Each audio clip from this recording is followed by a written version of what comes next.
मैं उस दिन रोज की तरह थका हारा ऑफिस से घर लौटा था। गर्मी अपने चरम पर थी और मन उलझा हुआ। जैसे ही घर के दरवाजे पर पहुंचा, अंदर से किसी चीख के गिरने की आवाज आई। दिल में एक अनजानी सी बेचैनी ने करवट ली। जल्दी से दरवाजा खोला और सीधा माँ के कमरे की तरफ दौड़ा। माँ हमेशा की तरह चारपाई पर लेटी थी, मगर आज उनकी आंखों में कुछ और ही था। आंखें नम थीं, जैसे कि बरसों का दर्द उनमें जमा हो गया हो। मैं लपक कर उनके पास गया। उनका कमजोर कांपता हुआ हाथ मेरी तरफ बढ़ा, जिसे उन्होंने मेरे सिर पर रखा तो दिल अजीब सा हो गया। उस पल में एक फरियाद छुपी थी, एक दर्द था, एक खामोश चीख थी जो लफ्जों के बिना भी मेरे कानों में गूंज रही थी। माँ कुछ कहना चाह रही थी, लेकिन जुबान ने उनका साथ छोड़ दिया। सिर्फ इशारा था, आंखों का और कांपते होठों का। उनकी निगाहें बार बार दरवाजे की तरफ जाती और फिर मेरी पत्नी शांति की ओर देखती। मैं कुछ समझ नहीं पाया, बस माँ का हाथ थामे उनकी आंखों में झांकता रहा। इतने में शांति कमरे में आई। उसके चेहरे पर वही रूखापन और बेदर्दी थी। मैं बेताबी से बोला, शांति, अम्मा क्या कह रही हैं? बार बार इशारे कर रही हैं तुम्हारी तरफ। क्या हुआ है? शांति ने कंधे उचकाकर कहा, कुछ नहीं, इनकी तो आदत है हर वक्त इशारे करने की। मुझे तो कुछ समझ नहीं आता। एक तो मैं तुम्हारी माँ की बीमारी से परेशान हो गई हूँ, अभी फिर से बिस्तर गंदा कर दिया है। मैं नहीं कर सकती ये सब। शांति की बातें चुभ गईं। उसके शब्द तलवार की तरह दिल पर लगे। लेकिन मैं जानता था कि हालात मेरे हाथ में नहीं है। मेरे पास इतनी कमाई फिलहाल नहीं थी कि किसी नौकरानी का इंतजाम कर सकूं।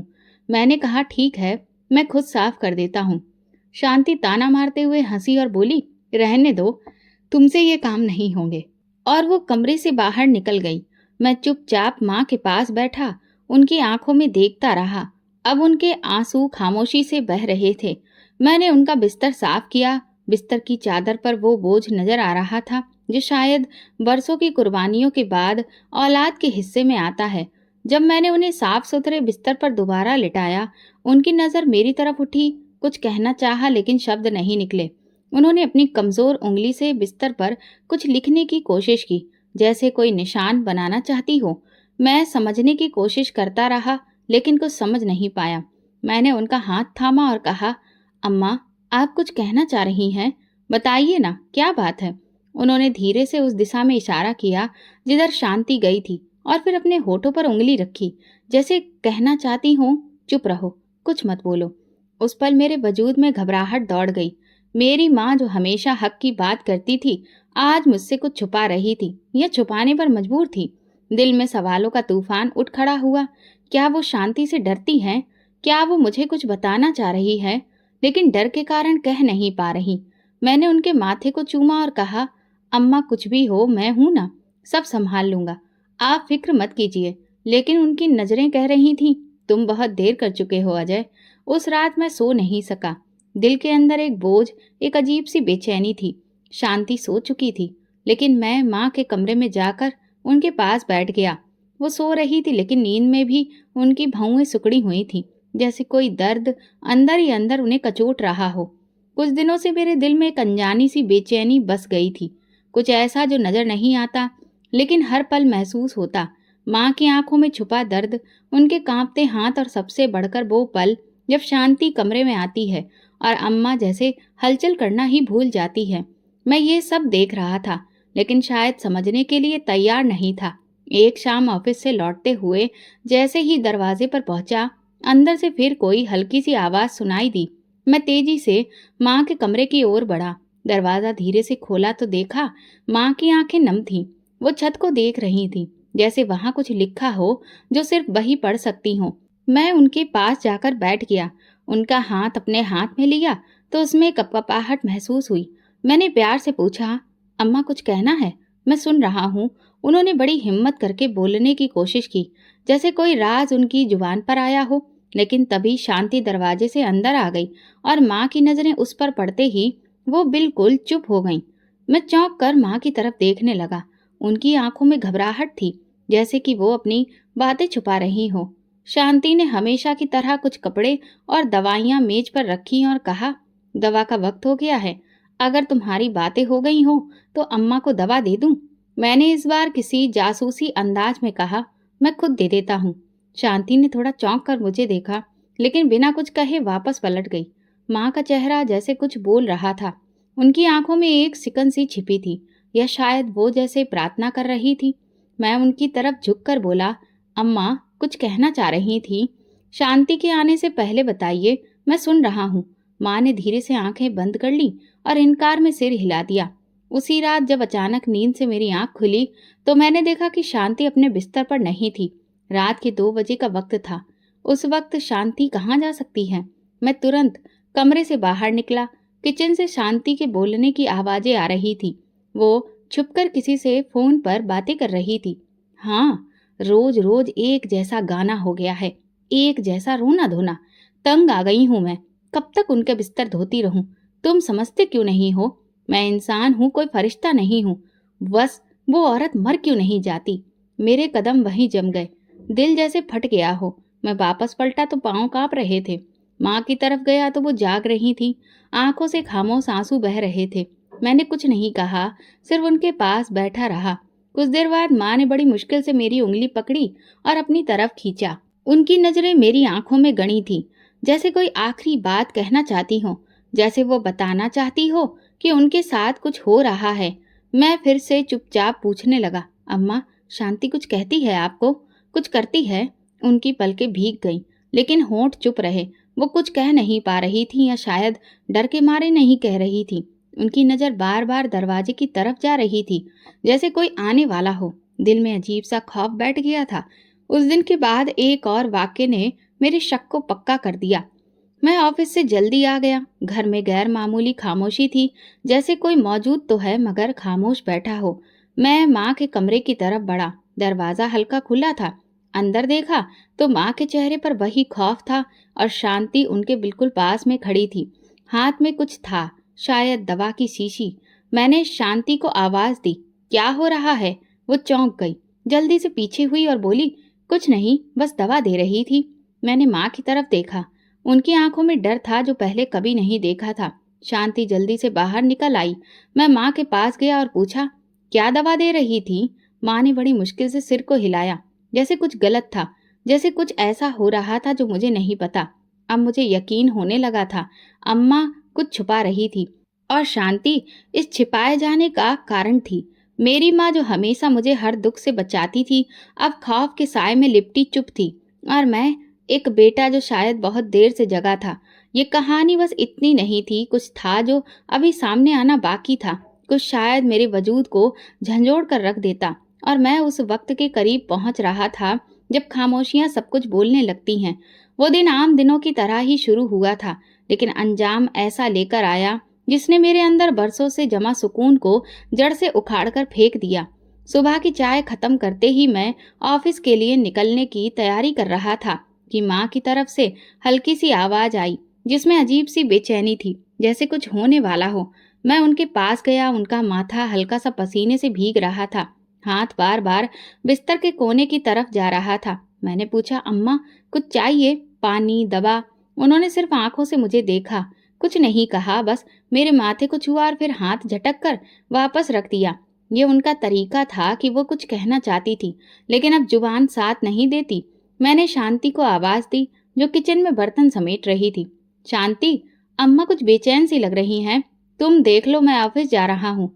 शांति ने चेहरा नहीं मोड़ा, बस इतना बोली, हाँ देख लूंगी। रोज ही बेचैन रहती हैं वो तो। मैं चुपचाप ऑफिस चला गया, लेकिन दिल वहीं अटका रहा, माँ के चेहरे में। दोपहर के करीब अचानक फैक्ट्री से एक मीटिंग रद्द हो जाने की जानकारी मिली। मुझे ये मौका ठीक लगा और मैंने तय किया कि मैं घर चला जाऊं। गेट खोला तो घर में सन्नाटा पसरा था, जैसे वक्त रुक गया हो। कदमों से अंदर गया। अभी जूते भी नहीं उतारे थे कि माँ के कमरे से बुलंद आवाज सुनाई देने लगी, कितनी बार कहा है, मुझे तुमसे नफरत हो गई है। कब मरोगी तुम? कब जान छूटेगी इस जिंदगी से? शांति की आवाज थी। उसकी बातें मेरे वजूद को चीरती चली गई। मैं बिजली की तेजी से दरवाजे तक पहुंचा। वो दरवाजा जो हमेशा धीरे से खुलता था, आज धक्के से खुला। मंजर ऐसा था कि जमीन जैसे मेरे कदमों तले खिसक गई। माँ चारपाई पर सहम कर बैठने की कोशिश कर रही थी। उनके कपड़े बिखरे थे, आंखों में आंसू, और शांति उन पर झुकी हुई, चेहरे पर हद से ज्यादा नफरत। मेरा शब्द टूट चुका था। बस करो शांति, मैं दहाड़ा। वो चौंक कर मेरी तरफ बढ़ी, जैसे चोरी करते पकड़ी गई हो, लेकिन अगले ही लम्हे उसकी आंखों में शर्मिंदगी की बजाय गुस्सा था। तो तुम छुपकर सुन रहे थे ये सब कुछ? तुम्हें दुख नहीं देता जो मैं झेलती हूँ? मैं आगे बढ़कर माँ को खुद से लिपट आया, और जब शांति फिर कुछ कहने लगी, मेरा हाथ अपने आप ही उसके गाल पर पड़ गया। एक खामोशी छा गई, लेकिन कमरे में गूंज बाकी रह गई। शांति कुछ पल चुप रही, फिर होंठ काटते हुए पीछे हटी और आंखों में आंसू लिए कमरे से निकल गई। मैं माँ के पास बैठ गया। वो कांप रही थी। मैंने उनके सिर पर हाथ रखकर दिल ही दिल में भगवान से माफी मांगने लगा। माँ को अकेला छोड़ने के लिए, शांति की जुबान बर्दाश्त करने के लिए, सब कुछ देखकर भी चुप रहने के लिए। उस रात शांति ने मुझसे कोई बात नहीं की। खामोशी का एक पर्दा हमारे बीच पड़ चुका था। कमरे में अंधेरा था और मेरे दिल में एक अजीब सा एहसास जुर्म की हद पार कर दी थी। एक पति होकर अपनी पत्नी पर हाथ उठाया, वो भी तो सारा दिन तड़पती थी, माँ के साथ सारा दिन लगी रहती। ये सब आसान नहीं था। हर घंटे के बाद दवा देना, सफाई करना, खाना खिलाना, नींद बर्बाद करना। क्या मैंने उसके दर्द को नजरअंदाज किया? मेरे दिल में अब एक जंग छिड़ गई थी। एक तरफ माँ का वो चेहरा जो हर पल मेरी आंखों के सामने था, और दूसरी तरफ पत्नी की वो आंखें जिसमें पहली बार डर था, शायद गुस्सा भी और शायद मेरी बेवफाई भी। मैं बेचैनी से करवटें बदलता रहा। माँ कमरे में सो चुकी थी या शायद जाग रही थी। शांति दूसरे कमरे में थी। दरवाजा बंद था। अक्सर जब वो मुझसे नाराज होती, उस कमरे में सो जाती थी। पहले मैं उसे हमेशा मनाकर कमरे में वापस ले आया करता था, मगर आज मैंने ऐसा नहीं किया। पूरा घर खामोश था, लेकिन मेरे अंदर एक तूफान था। वो थप्पड़ सिर्फ शांति के चेहरे पर नहीं पड़ा था, वो मेरे रिश्ते पर भी पड़ा था। वो एक लम्हा था, लेकिन उसका बोझ बरसों तक असर दिखाने वाला था। मैं जानता था कि जो हो चुका है वो वापस नहीं आएगा, और जो होने वाला था वो मेरे सोचने से भी ज्यादा अंधेरा लिए हुए था। वो रात मेरे लिए बहुत मुश्किल बन गई थी। दिल में एक पछतावा, एक बोझ जो नींद को कोसों दूर ले गया। अगली सुबह कमरे की खामोशी ने रात की बातों को और गहरा कर दिया। शांति किसी से कुछ कहे बिना नाश्ते के बर्तन रखकर चली गई। माँ के कमरे में हल्की सी कराहट की आवाज सुनाई दी तो मैं जल्दी से अंदर गया। अम्मा छत की तरफ देख रही थी, सांस थमी हुई सी, आंखें लाल। उनका चेहरा और भी मुरझाया लग रहा था। उनका हाथ बिस्तर के कोने पर रखा था, जैसे कोई सहारा ढूंढ रही हो। मैं उनके पास बैठकर बोला, अम्मा भूख लगी है? उन्होंने धीरे से सिर हिलाया। उस पल मेरे दिल में एक दर्द सा उभरा, जो शायद लफ्जों से कई ज्यादा गहरा था। कल रात शायद अम्मा ने कुछ खाया ही नहीं था। मैं तुरंत किचन में गया, चावल गरम किए, सब्जी निकाली और एक गिलास पानी भरकर माँ के कमरे में वापस आया। माँ के सामने बैठकर जैसे ही पहला निवाला उनके मुंह तक ले गया, उनकी आंखें भर आईं। मैं चुपचाप निवाला देता रहा। उन्होंने बड़ी मुश्किल से चबाया। जब उन्होंने पहला निवाला खाया, उनके होंठ कांप रहे थे और आंखों से एक आंसू बह निकला। अम्मा कुछ नहीं हुआ है, आप खाइए, मैं हूं ना। मैंने नरमी से उनके पल्लू के किनारे से उनके होंठ साफ करते हुए कहा, और फिर उन्हें पानी दिया। उन्होंने मेरा हाथ पकड़ा, वही कांपता हाथ, जैसे कहना चाहती हो, शुक्रिया बेटा, तुम देर से आए लेकिन आए तो सही। मेरी आंखों से भी आंसू बहने लगे। मैंने उनके हाथ को माथे से लगाया। दिल में एक ख्याल हो आया, कितना वक्त गुजर गया। मैं सिर्फ पत्नी की सहूलियत, अपनी व्यस्तता और सामाजिक जिम्मेदारियों में उलझकर अपनी माँ की मौजूदगी को एक फर्ज समझने लगा था। लेकिन उस दिन मैंने पहली बार महसूस किया कि ये रिश्ता सिर्फ आज का नहीं, ये तो वो एहसास है जिसकी गवाही खुद भगवान देता है। माँ थोड़ा थोड़ा करके खाती रही। मैं हर निवाले के साथ उनके चेहरे पर उभरने वाले भाव को पढ़ता रहा। कभी वो लम्हे भर के लिए आंखें बंद कर लेती, कभी हल्की सी मुस्कान आ जाती, जैसे बचपन की कोई याद वापस लौट आई हो। जब खाना खत्म हुआ तो मैंने पानी का गिलास बढ़ाया। उन्होंने मेरे हाथ से पिया। गिलास वापस लेते हुए उनका हाथ कांपा। ऐसा लगा जैसे मेरे दिल की दीवार पर हमेशा के लिए कुछ जम गया हो। तभी शांति दरवाजे पर आ गई।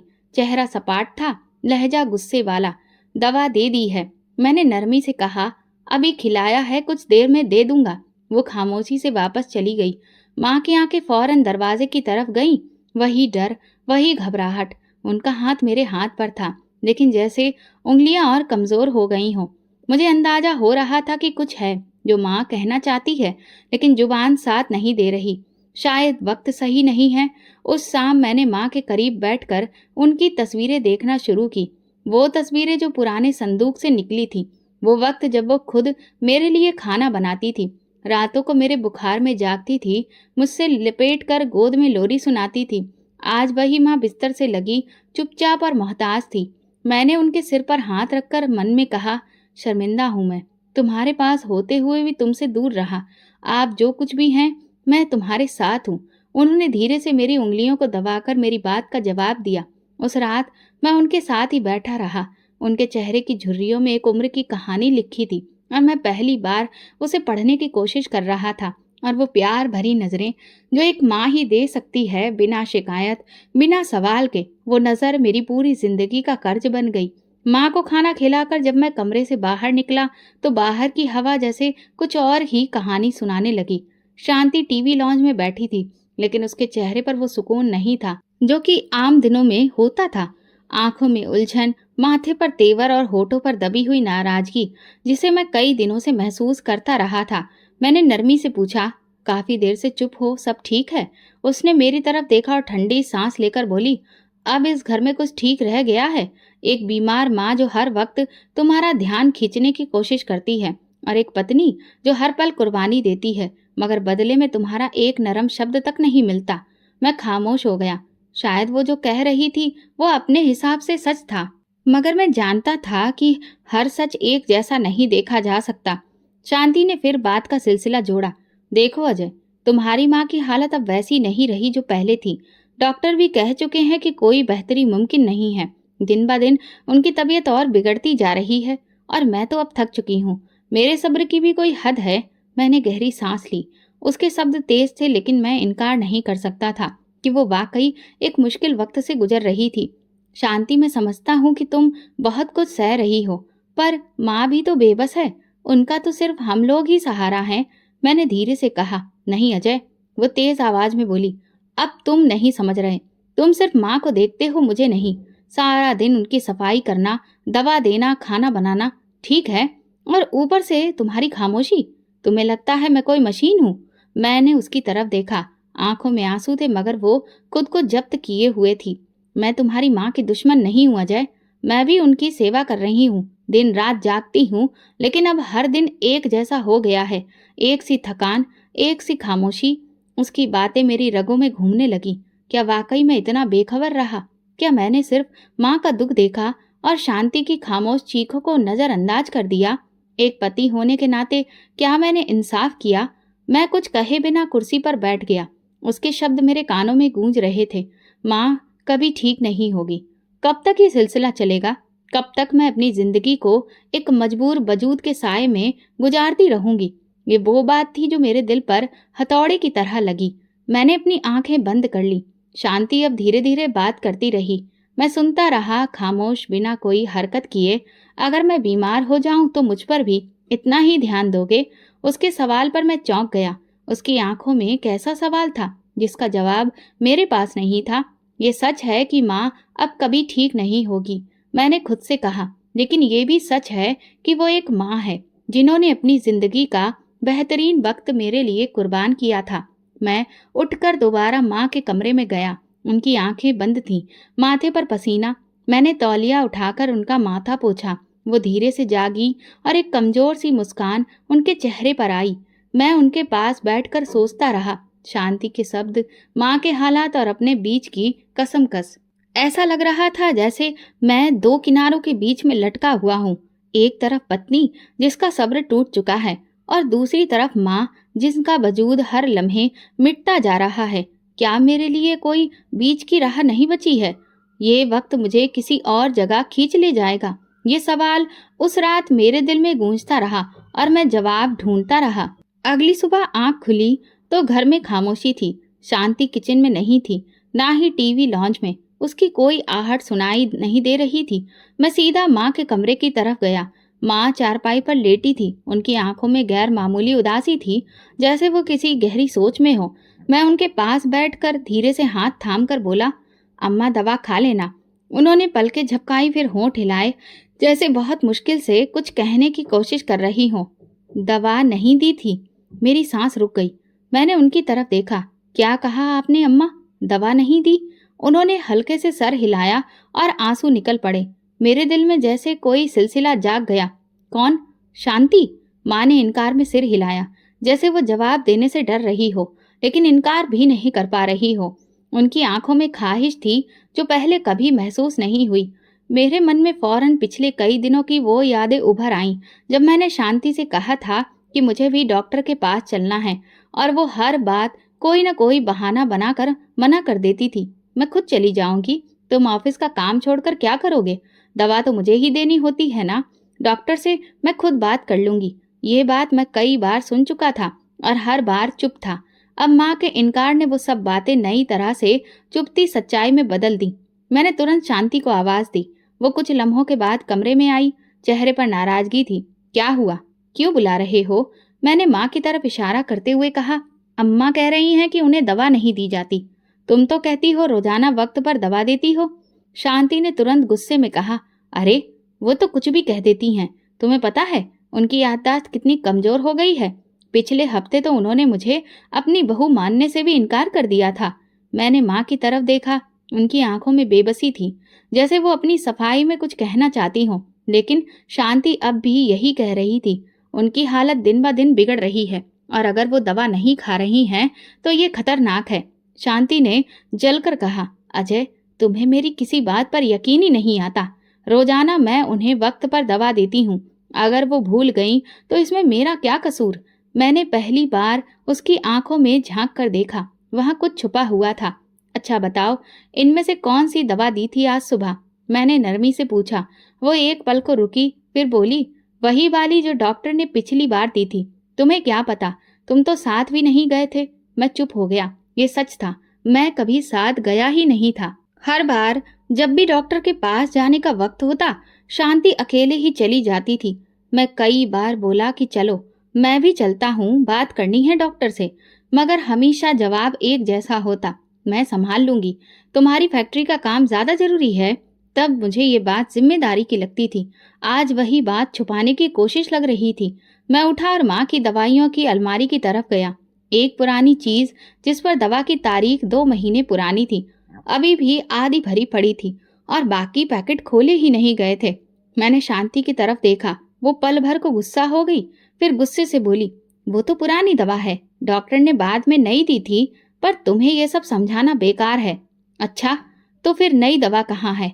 मैंने धीरे से पूछा। वो खत्म हो गई, वो बड़बड़ाई। मैं समझ चुका था, कुछ ना कुछ जरूर छुपाया जा रहा है। माँ की हालत इस बात की गवाह थी। मैं दोबारा माँ के पास आया, उनका हाथ थामा, आंखों में देखा। ऐसा लगा उन्होंने पूछा हो, बेटा क्या तू मेरा है?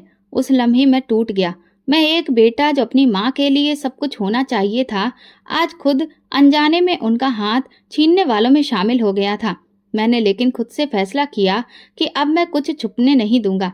अब वक्त था सच को बेनकाब करने का। शाम के करीब काम पूरा किए बिना ही मैं ऑफिस से निकला। रास्ते में बार बार दिल में प्रार्थना थी कि भगवान मेरी माँ को ठीक कर दो। जैसे ही घर का दरवाजा खुला, बिल्कुल खामोशी थी, लेकिन माँ के कमरे से हल्की सी सिसकियां सुनाई दी। मैं घबराकर अंदर पहुंचा तो वहां का मंजर देख मुझ पर बिजली गिर गई। माँ फर्श पर औंधे मुंह गिरी पड़ी थी। उनकी सांसें उखड़ी थी, हाथ फैले थे और कपड़े मिट्टी से सने हुए थे। अम्मा! मेरे मुंह से चीख निकली। मैंने तुरंत उन्हें सीधा किया। उनके होंठ फटे थे, माथे पर हल्की चोट का निशान था, आंखें आधी खुली थी। इस तकलीफ में वो मुझे पहचानने की कोशिश कर रही थी। शांति! मैं बुलंद आवाज में पुकारने लगा। ये क्या हुआ है? किचन से उसकी आवाज आई। अब क्या हो गया? क्यों चीख रहे हो? अम्मा जमीन पर गिरी हुई थी। मैंने गुस्से से कहा। वो कमरे में दाखिल हुई और एक नजर माँ पर डालकर तुरंत बोली, फिर वही ड्रामा। अजय, अब तो तुम भी समझ जाओ, ये सब उनकी आदत है। खुद को जानबूझकर गिरा लेती हैं ताकि मुझे जालिम साबित करें। मेरे हाथ माँ के चेहरे से मिट्टी साफ कर रहे थे, लेकिन शांति के शब्द मेरे कानों में जहर घोल रहे थे। तुम्हें लगता है उन्होंने खुद को गिराया है? मैंने यकीन से पूछा। हाँ और क्या, मुझे नहीं पता क्या? मैं भी बाथरूम में थी और जैसे ही बाहर आई देखा कि वो फर्श पर पड़ी हैं। पहले भी वो ऐसा कर चुकी हैं। मैं कई बार उन्हें गोद में उठाकर चारपाई पर लिटा चुकी हूँ। अब मुझसे नहीं होता ये सब। माँ मेरी गोद में धीरे से सिर रख चुकी थी। आंखों से एक आंसू बहकर निकला। क्या ये भी ड्रामा है? मैंने शांति की तरफ देखकर बोला। वो चुप रही। शायद मेरे लहजे में कुछ था जिसने उसे एक लम्हे को पीछे हटा दिया। मैंने माँ को आराम से उठाकर चारपाई पर लिटाया। उनकी हड्डियों से अजीब सी आवाज आ रही थी, जैसे पूरा वजूद टूट चुका हो। मैंने उनके पैर सीधे किए, बाजू सहलाए और एक कंबल उड़ा दिया। माँ का चेहरा कुछ कह रहा था। उनकी आंखें बार बार मेरी आंखों में झांक रही थीं, जैसे कह रही हो, बेटा अभी भी वक्त है, संभल जा। शांति बिना कुछ कहे पलटकर चली गई। मेरे दिल में अजीब सी गूंज थी, जैसे हर कदम उसे रिश्ते से दूर ले जा रहा हो, उस रिश्ते से जिसे मैंने कभी अपनेपन की बुनियाद समझा था। मैंने माँ के लिए पानी गर्म किया, नरम तौलिया लिया और उनका चेहरा धोना शुरू किया। चोट का निशान गहरा होता जा रहा था। हर धोए जाने वाले धब्बे के साथ मेरे दिल पर एक नया दाग लग रहा था। मैंने प्यार से पूछा, अम्मा बताइए ना, गिर कैसे गईं? फिर उनकी आंखों में आंसू आए, लेकिन होंठ बंद रहे। उन्होंने धीरे से सिर हिलाया, जैसे कह रही हो, अब देर हो चुकी है। मैं अंदर से टूट चुका था। उसी रात शांति ने मेरे सामने आकर सिर्फ इतना कहा, देखो अजय, अगर तुम्हें मेरी बातों पर भरोसा नहीं तो बेहतर है कि तुम खुद संभालो अपनी माँ को। मैं अब ये सब नहीं कर सकती। वो मुझे पसंद नहीं करती, हमेशा तुम्हारे सामने खुद को लाचार बनाकर दिखाती हैं। तुम मेरी बात सुनने की बजाय उनका दुख देखते हो। मैंने कोई जवाब नहीं दिया। रात के पिछले पहर जब सारा घर नींद में था, मैं माँ के बिस्तर के पास बैठा उनके चेहरे को देख रहा था। सुबह हुई तो मैंने माँ के लिए नरम खिचड़ी बनाई, खुद उन्हें खिलाई, दवा दी और खुद से वादा किया कि अब उन्हें अकेला नहीं छोड़ूंगा। लेकिन दिल के किसी कोने में गूंजता डर चुपचाप बैठा था, जो मुझसे कह रहा था कि क्या तुम संभाल पाओगे? क्या शांति ये सब बर्दाश्त करेगी? थोड़ी देर बाद शांति मेरे पास आई। उसके चेहरे पर थकान के साथ कोई फैसला झलक रहा था। वो बोली, अजय, क्या हम अपनी जिंदगी को यूं ही गुजारते रहेंगे, रोज अम्मा के साय में, उनकी बीमारी में, उनके दुख में? मैंने नरमी से कहा, ये जिंदगी उनकी दी हुई है। अगर अब उनका वक्त है कि वो हम पर बोझ बने तो क्या हम उनसे मुंह मोड़ लें? वो गहरी सांस लेकर बोली, मेरी एक सहेली है रीमा, उसकी सास भी तुम्हारी अम्मा जैसी ही थी, बीमार, कमजोर, जिद्दी। रीमा भी ये सब कुछ सहती रही, मगर फिर उसने फैसला कर लिया कि वो खुद को बर्बाद नहीं करेगी। उसने अपनी सास को शहर के एक ओल्ड एज होम में छोड़ दिया। मेरे दिल में झटका सा लगा। मैं चौंक कर उसकी तरफ देखा। क्या मतलब? तुम कह रही हो कि मैं अम्मा को? हाँ अजय, मेरी बात पूरी सुनो। रीमा की सास अब वहाँ खुश हैं। उन्हें दिन भर नौकर लोग देखते हैं, वक्त पर दवा मिलती है, और अब जब उनसे बात होती है तो रीमा और उसका पति भी खुश है। जिंदगी में सुकून आ गया है। मैंने नजर झुका ली। शब्द मेरे गले में अटक गए। एक तरफ शांति की बातें जिनमें अपनी सहूलियत का पहलू था, दूसरी तरफ माँ का वो कमजोर बाजू जो कल जमीन पर पड़ा मिला था। क्या मुझे भी लगने लगा है कि अम्मा वहाँ खुश रहेंगी? शांति ने कंधे पर हाथ रखकर कहा, हमारी जिंदगी भी कोई जिंदगी है? दिन रात दवा, सफाई, रोना, जिद, और तुम हमेशा उनके आसपास रहते हो। हमारा कोई हक नहीं? क्या मेरी जिंदगी का कोई मकसद नहीं? मैं चुप रहा। उसकी हर बात में एक तर्क था, मगर वो मोहब्बत और जज्बा कहाँ था जो मैं माँ की आंखों में रोज देखता था। देखो अजय, वो बोली, मैं ये नहीं कहती कि तुम उनसे मोहब्बत ना करो या उन्हें छोड़ दो। मैं सिर्फ कह रही हूँ कि उनके लिए ऐसा माहौल बेहतर हो सकता है जहाँ वो बेहतर तरीके से संभाली जा सकें। हम अकेले कब तक निभाएंगे? मैंने गहरी सांस ली और दिल में सोचा, क्या मैं सच में थक गया हूँ? जिस्मानी नहीं, जज्बातों के तौर पर। हर दिन एक नई तरह से शुरू होता था, और ये सच था कि अम्मा की तबीयत बेहतर नहीं हो रही थी, बल्कि बिगड़ रही थी, और मेरे पास अब कोई हल नहीं था। उस रात जब मैं माँ के पास गया, वो जाग रही थी। उन्होंने मुझे देखा जैसे सब समझ गई हो। उन्होंने मेरा हाथ धीरे से दबाया, पलकें झपकाकर जैसे इजाजत दी हो। मेरे दिल में तूफान उठा। क्या अब वो समझ गई कि उन्हें घर से जाना होगा, या वो मुझ पर भरोसा करके बेफिक्र थी? शांति की बातें व्यवहारिक थीं, मगर माँ का चेहरा सच पर सवाल था। मैंने खुद को एक भावनाओं के भंवर में फंसा हुआ महसूस किया। हर जवाब के साथ एक नई उलझन सामने आई, और उन सबके बीच अजय, एक बेटा, एक पति, एक इंसान जो दो रिश्तों के बीच टुकड़ा टुकड़ा हो रहा था। मैंने कोई फैसला नहीं किया। उस रात बहुत देर तक माँ का हाथ थामे, आंखें बंद किए बैठा रहा। शायद फैसला मेरी जगह वक्त करेगा।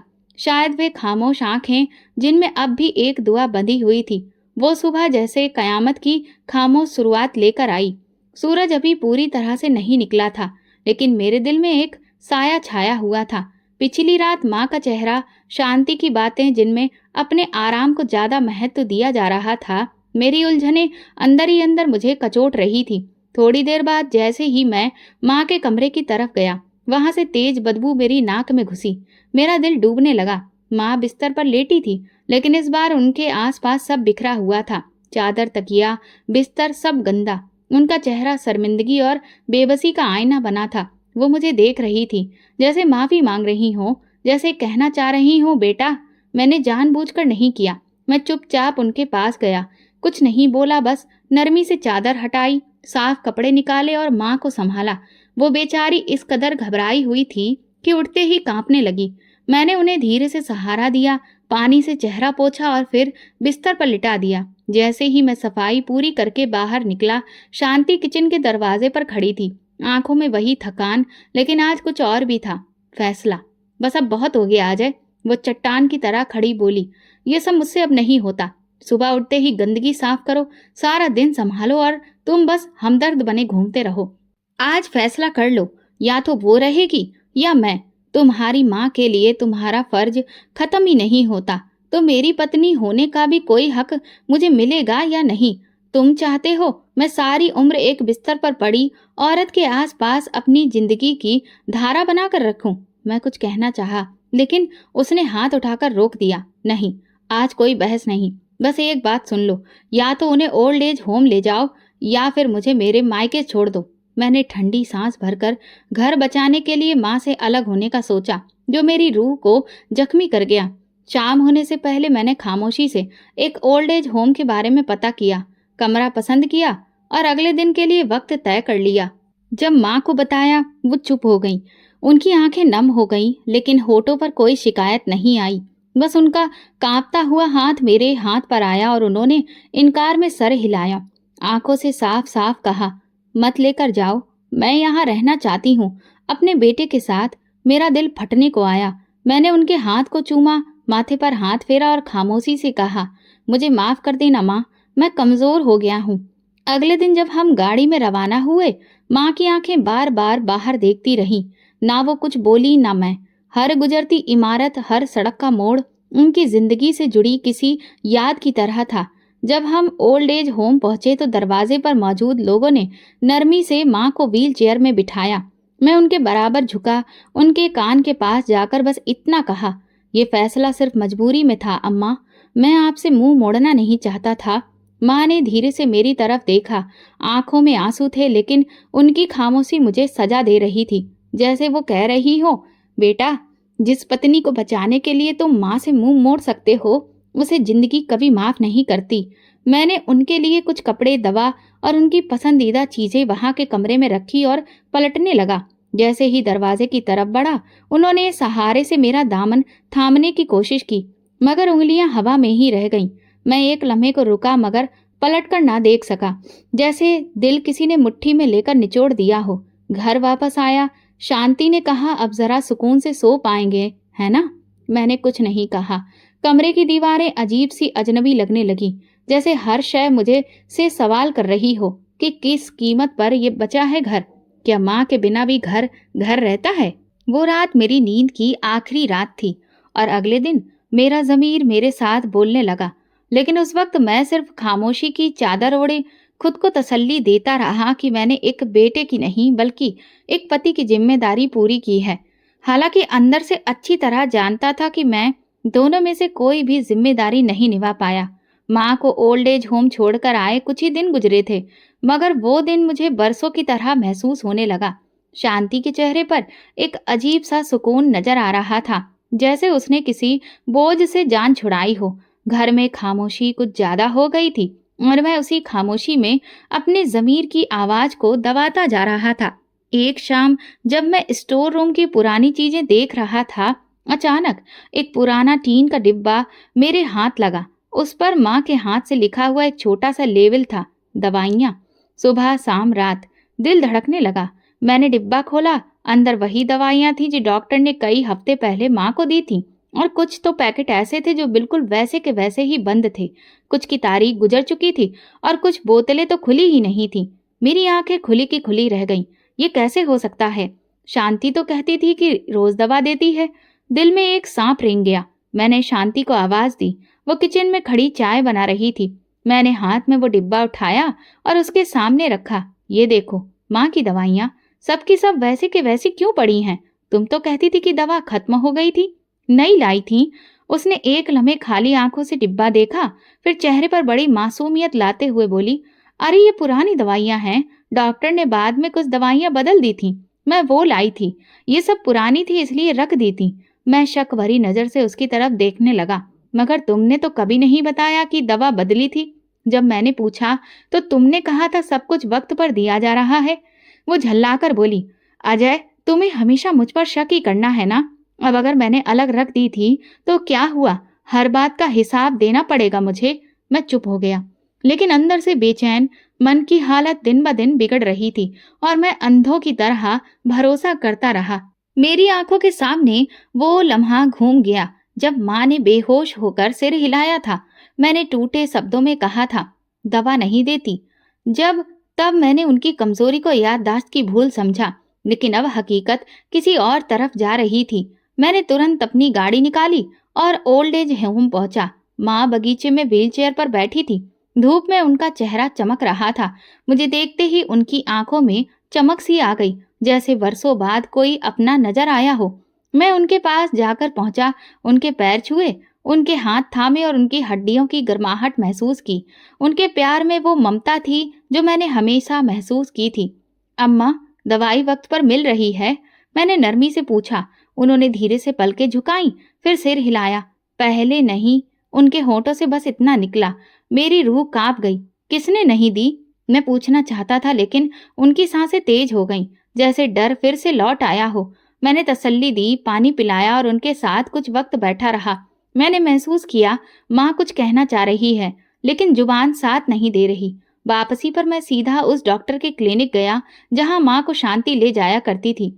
मैंने पुराना रिकॉर्ड निकलवाया, दवाओं की पुरानी लिस्ट देखी और फिर जो देखा उसने मेरे अंदर की बुनियाद हिला दी। डॉक्टर ने जो दवाएं दी थी वही थी जो उस डिब्बे में सुरक्षित रखी थी। कहीं कोई भी दवा बदली नहीं गई थी। मैंने धीरे से डॉक्टर से पूछा, क्या कभी दवा बदली गई थी? डॉक्टर ने इनकार में सिर हिलाया। नहीं, आपकी माँ की हालत ऐसी नहीं थी। दवा में बदलाव की जरूरत ही नहीं थी। जो चल रहा था वही रूटीन था जब तक वो हमारे यहाँ इलाज कर रही थी। मेरी भुट्टियां भीज गईं। इसका मतलब शांति ने झूठ बोला था। माँ को दवाएं वक्त पर नहीं दी गईं। मैं जिस पर सबसे ज्यादा भरोसा करता था उसी ने मेरी माँ की सेहत के साथ खेल खेला था। घर जाकर मैंने शांति के सामने डॉक्टर की फाइल रख दी। वो रंग बदलते चेहरे के साथ बोली, तो तुम वाकई मुझे जालिम समझते हो? तुम्हारे लिए तुम्हारी माँ सब कुछ है और मैं सिर्फ एक मुजरिम? ठीक है, मैं गलत थी। मैंने कुछ वक्त दवा में ढिलाई की, मगर क्या मैंने बात को बीच में काटते हुए कहा, शांति, तुम्हें मेरी माँ पर रहम नहीं आया। तुमने उनकी जिंदगी के साथ खेल खेला और मुझे अंधेरे में रखा। वो चुप हो गई। मैं अपनी माँ की हर उस मुश्किल घड़ी को महसूस करता रहा। मेरी आंखों में आंसू आ गए। माँ कितनी बार कुछ कहना चाहती थी और मैं उनकी खामोशी को समझने की बजाय दूसरों की बातों पर यकीन करता रहा। अब जब सब कुछ सामने आ चुका था, बस एक सवाल रह गया था, क्या वक्त मुझे वो सब लौटा सकता था जो मैं अपनी माँ से छीन चुका था? शायद नहीं। लेकिन ये हादसा मेरी बाकी जिंदगी का सबसे गहरा निशान बन गया। माँ की दवाइयों का राज जब बेनकाब हुआ, मेरे अंदर कुछ टूट गया। मैंने फैसला कर लिया कि मैं अब और चुप नहीं रहूंगा। अगले दिन माँ को ओल्ड एज होम से वापस लाने की तैयारी शुरू कर दी। उन्हें वापस घर लाकर उनकी सेवा करना चाहता था। शायद वक्त के कुछ जख्म भर सकूं, मगर कुदरत शायद मेरे इरादों की परीक्षा के लिए कुछ और ही मंसूबा बना चुकी थी। एक सुबह जैसे ही मैं फैक्ट्री पहुंचा, गार्ड ने बदहवासी में दरवाजा खोला। साहब, अंदर आग लग गई है। मेरी आंखों के सामने अंधेरा छा गया। मैं पागलों की तरह अंदर दौड़ा। गोदाम की पिछली दीवार की तरफ शोले हवा में जोर जोर से उठ रहे थे। सब लोग कोशिश कर रहे थे। फायर ब्रिगेड को कॉल की जा चुकी थी, लेकिन बहुत देर हो चुकी थी। जो बचाया जा सकता था वो सिर्फ राख का ढेर बन चुका था। मेरी बरसों की मेहनत, रातों की नींद सपने सब कुछ आंखों के सामने जल रहा था। उसे एक हादसे ने मुझे अंदर से बेखेर कर रख दिया। कुछ दिन तो जैसे मैं खुद को यकीन दिलाने में लगा रहा, शायद नुकसान काबू में आ जाए, शायद इंश्योरेंस कुछ बचा ले, शायद कोई मेरा हाथ थाम ले। लेकिन सारी उम्मीदें, सारे रास्ते धीरे धीरे बंद होने लगे। फिर वो दिन आया जब मेरा शरीर भी उस सदमे को सह ना सका। एक रात तेज सर दर्द के बाद मेरी नजर धुंधली हो गई, हाथ कांपने लगे और शरीर बेकाबू होकर फर्श पर जा गिरा। होश आया तो अस्पताल में था। डॉक्टर ने मेरी पत्नी को बाहर बुलाया, फिर आकर मेरे पास धीरे से बोले, अजय साहब, आपको हल्का सा पैरालिसिस हुआ है। कुछ दिनों की फिजियोथेरेपी, दवा और आराम से आप ठीक हो सकते हैं, लेकिन आपको बहुत एहतियात बरतनी होगी। मैंने आंखें बंद कर ली, दिल जैसे चीर गया हो। शरीर के साथ साथ अब मेरे सपने भी बिखरने लगे थे। 2 दिन बाद शांति मेरे सामने आई। उसके चेहरे पर वो नरमी नहीं थी जिसकी मुझे जरूरत थी। वो कुछ पल चुप रही, फिर बोली, मैं तुम्हारी माँ की सेवा से निकल ही पाई थी और अब तुम्हारी जिम्मेदारी मैं नहीं निभा सकती। मैं यहाँ तुम्हें लाचार होकर देखने नहीं आई थी। मैंने भी एक जिंदगी का सपना देखा था और तुमने मुझे दुखों के सिवाय और कुछ भी नहीं दिया है। मैं कुछ बोल ना सका। उसकी नजरें देखता रहा। जवाब अजनबीपन से भरा था। कुछ दिन गुजरे। वो घर आई, खाना रखती, दवाई देती और फिर गायब हो जाती। एक रोज जब मैं किसी और की मदद से ये चलने की सोच रहा था, घर में मुझे सुनाई दिया। दरवाजे पर उसका एक दोस्त, जिसकी नजरों में मैं पहले से ही चुभता हुआ महसूस होता था, वहां पर बैठा हंस रहा था। शांति अंदर आई और बड़े ही सुकून से बोली, मैंने तलाक के लिए अर्जी दे दी है। तुम्हारे साथ जिंदगी गुजारने का कोई फायदा नहीं। अब मैं उससे शादी करने जा रही हूँ जिसके साथ मैं सच में खुश रह सकती हूँ। वो मुझे तुम्हारी तरह बोझ नहीं समझेगा। मेरा दिल जैसे फट गया हो। हाँ, अब मैं एक ऐसा बेटा था जिसने अपनी माँ को छोड़ा, एक ऐसा पति जो अपनी बीबी के साथ निभा नहीं सका, और एक ऐसा इंसान जो खुद को भी नहीं बचा सका। जब शांति ने आखिरी बार दरवाजा बंद किया तो मुझे महसूस हुआ जैसे पूरा घर खाली हो गया हो। न माँ थी, न पत्नी, न कारोबार, न सेहत। मैं तो बस एक परछाई बनकर रह गया। एक ऐसी परछाई जो रोशनी के पीछे भागते भागते खुद धुंधली हो गई। मैं बिस्तर पर लेटा छत को देख रहा था। दिल में बस यही ख्वाहिश थी, काश मैं अपनी माँ से माफी मांग सकता। काश वो एक बार मेरा हाथ थाम कर कहती, बेटा मैं तुम्हें माफ कर चुकी हूँ। लेकिन मेरे साथ अब सिर्फ खामोशी थी और कुछ अनकहे शब्द जो आंखों से बहने की बजाय मेरी तकिए में जमा हो रहे थे और शायद किसी दुआ की सूरत में ऊपर जा रहे थे। शायद मेरी माँ तक पहुंच रहे थे। बिस्तर पर लेटे हुए जब रात की खामोशी में मेरी सांसें और गहरी हो गईं, तो अंदर की सच्चाइयां एक एक करके उभरने लगी। वो लम्हे जब माँ चारों तरफ से कुछ कहना चाहती थी लेकिन उन्हें दवा न मिलने की शिकायत रही। जब वो फर्श पर गिरी थी और शांति ने कहा था, ये सब ड्रामा है। मैं एक बेटा होते हुए अपनी माँ के सबसे बड़े इम्तिहान में नाकाम हो गया। उसी रात मैंने नीलम नाम की एक नर्स को बुलाया जो मेरे इलाज के दौरान मेरी मदद कर रही थी। वो जैसे ही आई मैंने उससे कहा, क्या आप ओल्ड एज होम में बात कर सकती हैं? मैं वहां जाना चाहता हूँ। वो चौंकी और बोली, आपकी तबीयत ठीक नहीं है। लेकिन मैंने कहा, मेरी माँ शायद आज भी मेरा रास्ता देख रही होगी। मुझे उनसे माफी मांगनी है। उसकी आंखों में कुछ नमी सी उतर आई। उसने खामोशी से सहमति जताई और अगली सुबह आने का वादा किया। सुबह जैसे ही सूरज निकला मैं नर्स के साथ ओल्ड एज होम पहुंचा। तभी वहां दरवाजे पर ही मुझे एक बूढ़ी औरत मिलने आई।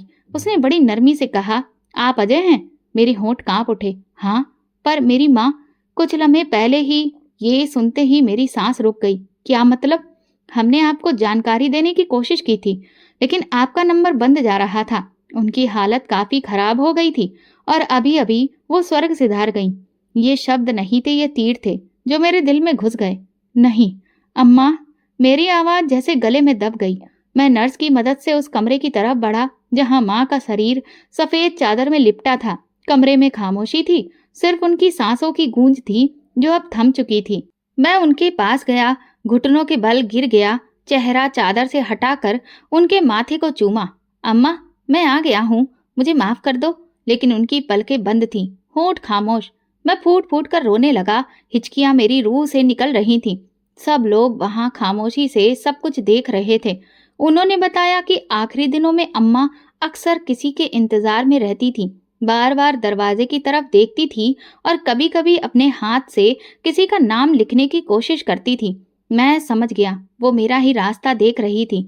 उन दिनों में मैं हर बार भगवान से प्रार्थना करता था कि मेरी माँ मुझसे नाराज ना हो। फिर मैंने अपनी माँ का अंतिम संस्कार किया। मेरा वजूद बिखर चुका था। अब मैंने फैसला कर लिया था, वो घर, वो फैक्ट्री, वो सब कुछ जिसने मुझे माँ से दूर किया, मेरे लिए अब बेकार हो चुका है। अब ये ओल्ड एज होम ही मेरा नया घर बन गया। मैं वहीं रहने लगा और जब मैं पूरी तरह से ठीक हो गया तो वहीं सेवा करने लगा जहां मेरी माँ ने अपने आखिरी दिन गुजारे थे। तो दोस्तों, कहानी का सबक ये है कि माँ बाप दुनिया का सबसे बड़ा आशीर्वाद होते हैं। जब वो कमजोर हो जाएं तो हमें उनकी सेवा करनी चाहिए। पत्नी या पैसों को बचाने की आड़ में अगर हम माँ को छोड़ दें तो जिंदगी हमें वैसे ही अकेला और बर्बाद कर देती है, जैसे अजय के साथ हुआ। माँ की दुआ स्वर्ग के समान है और माँ की बद्दुआ किसी नरक के जैसी। दोस्तों, अगर आपको हमारी कहानी पसंद आई हो तो प्लीज कमेंट करके जरूर बताइएगा। वीडियो को लाइक करें और ज्यादा से ज्यादा शेयर करें। अगर आप चैनल पर नए हैं तो सब्सक्राइब जरूर करें और नोटिफिकेशन बेल को दबाएं ताकि अगली अपडेट सबसे पहले आपको मिले। धन्यवाद।